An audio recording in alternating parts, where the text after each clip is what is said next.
Ողջույն։ Երբևէ զգացել եք, որ օրվա վերջում հոգնած եք, բայց կարծես թե ոչ մի կարևոր բան չեք արել, որ ժանացույցն ու անելիքների ցուցակն են կառավարում ձեզ, ոչ թե դուք նրանց։ Դե այսօր մենք միասին կփորձենք հասկանալ, թե ինչպես կարելի է այդ ամենը փոխել։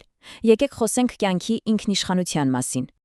Եվ եկեք սկսենք մի առաջին հայցքից, պարզ հարցից, բայց եկեք անկեղծ պատասխանենք ինքներս մեզ. ով է իրականում կառավարում ձեր օրը։ Դուք, թե ձեր մուտքային նամակները, անվերջ ծանոթություններն ու ուրիշների պահանջները։ Հավատացեք, այս հարցի պատասխանը կարող է ամեն ինչի սկիզբը դնել։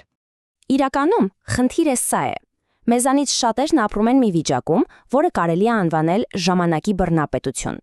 Գիտեք այդ զգացողությունը, երբ անընդհատ վազում ես, փորձում ես հասցնել, բայց օրվա վերջում անելիքների ցուցակդ ոչ թե կարճացել, այլ երկարել է։ Ահա դա է բռնապետությունը։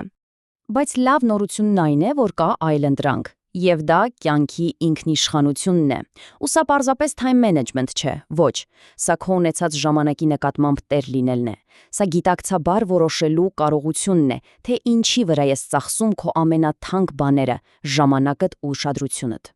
Լավ, բայց հարց է առաջանում, ինչպես են մենք դուրս գալիս այս թակարդից։ Դե ճանապարհը կա։ Այն բաղկացած է 5 հիմնական գաղտնիքներից, որոնք կարող են դառնալ ձեր ուղեցույցը դեպի իսկական ազատություն։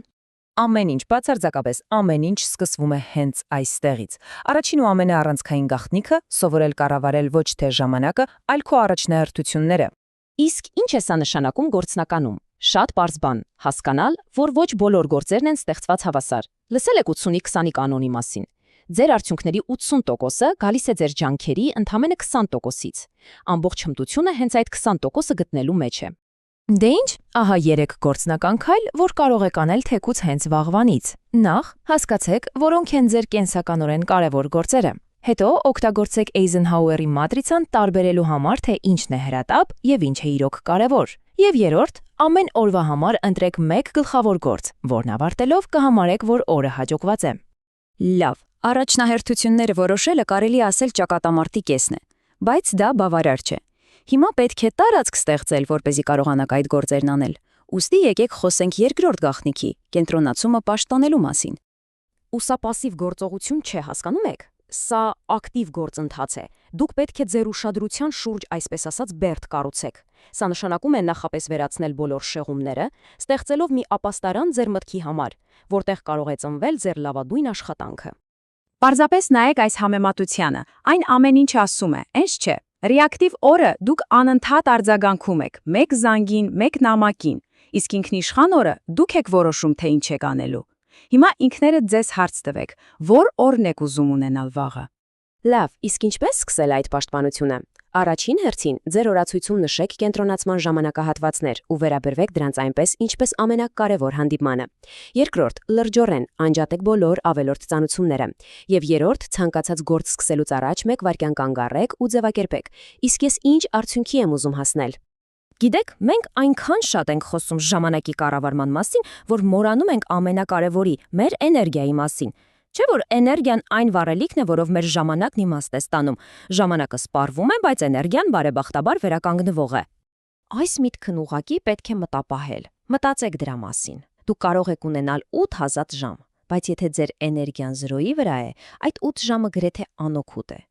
Իսկ 2 ժամ բարձր էներգիայով լի, այդ 2 ժամում կարելի է սարեր շրջել։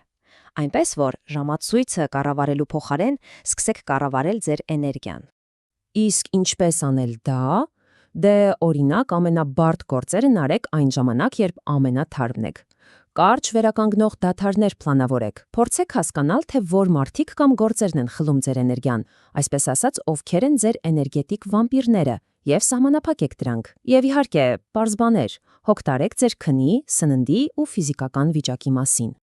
Դե ինչ, մենք արդեն ունենք 3 հիմնասյուն՝ առաջնահերթություններ, կենտրոնացում եւ էներգիա։ Բայց որպեսզի այս ամբողջ կառույցն ամուր լինի, մեզ պետք է եւս 2 վերջին գաղտնիք։ Սրանք այն սուսինձն են, որոնք այս ամենը կապում են իրար։ Եվ ահա դրանք, վերջին 2-ը, որոնք ամբողջացնում են մեր համակարգը։ 4-րդ գաղտնիքը համակարգեր ստեղծելն է։ Ինչի համար։ Որպեսզի ձանձրալի կրկնվող գործերը դնեք ավտոպիլոտի վրա ու ձեր ուղեղի էներգիան խնայեք իսկապես կարևոր որոշումների համար։ Եվ վերջապես 5-րդը՝ շաբաթական ամփոփումը։ Սա ձեր ամենակարևոր հանդիպումն է, հանդիպումը ինքներդ ձեզ հետ։ Ընդամենը մի քանի րոպե հասկանալու համար, թե ինչն էիք ճիշտ անում, ինչը սխալ եւ ուղղություն տալու հաջորդ շաբաթվան։ Եվ այս մեջբերումը այն ամփոփում է մեր ամբողջ խոսակցությունը։ Հասկանում եք, նպատակը օրվա մեջ 25-րդ ժամը գտնելը չէ։ Նպատակն այն է, որ լիակատար տոտալ իշխանություն ունենաս այն 24 ժամի նկատմամբ, որոնք արդեն ունես։ Ահա թե որն է իրական ազատությունը։ Այսպիսով ես ձեզ կթողնեմ այս մեկ հարցի հետ։ Այս ամենից հետո ինչի մասին խոսեցինք, որը կլինի այն մեկ, թեկուզ փոքր, բայց ինքնիշխան որոշումը, որ դուք կկայացնեք վաղը։ Որոշում, որով կսկսեք վերադարձնել ձեր ժամանակի կառավարումը։ Այդ մեկ որոշումը կարող է դառնալ ամեն ինչի սկիզբը։